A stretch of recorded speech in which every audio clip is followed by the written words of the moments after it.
ประวัติการตำหูกท้อใหม่ของแม่หญิงลาว เมื่อย้อนเวลากลับไปหลายร้อยปีก่อน การตำหูกเป็นการถ่ายทอดความรู้จากรุ่นสู่รุ่น โดยผู้เป็นแม่ได้ถ่ายทอดความรู้ให้แก่ลูกสาว การตำหูกเป็นส่วนหนึ่งที่สำคัญในชีวิตประจำวันของแม่หญิง 60 ปีก่อนแม่หญิงภายในบ้านอยู่ทางภาคเหนือก็คือแขวงเสียงขวางและแขวงหัวพันหรือที่เอิ้นอีกชื่อหนึ่งว่าซ้ำเหนือเขาเจ้าแม่นบ่ได้หำเรียนหนังสือมันเป็นประเพณี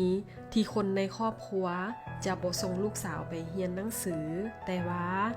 ลูกสาวต้องได้เรียนรู้เรื่องการตำหูกท้อไหมการเข็นฝ้ายสาวไหม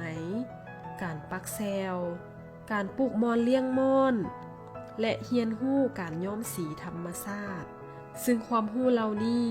จะถูกสอนโดยแม่ตู้และเอื้อยของเขาเจ้าเมื่ออายุ4หรือ5ปี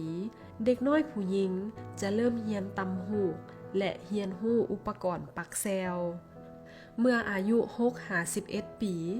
ผู้เป็นแม่จะเริ่มสอนลูกสาวให้รู้จักการตำแพนเมื่ออายุ12-17 ปีพวกเขา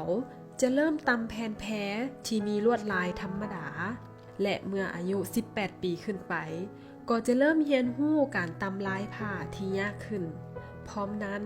เขาเจ้ายังเรียนรู้ที่จะตำลวดลายของตนเองที่มีหลากหลายสีเช่นกันกับการออกแบบลวดลายผ้าในอดีตที่ผ่านมา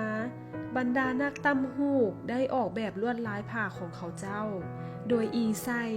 สิ่งที่เขาเจ้าเห็นในชีวิตประจำวันและสร้างสรรค์จากจินตนาการเช่นว่าดอกไม้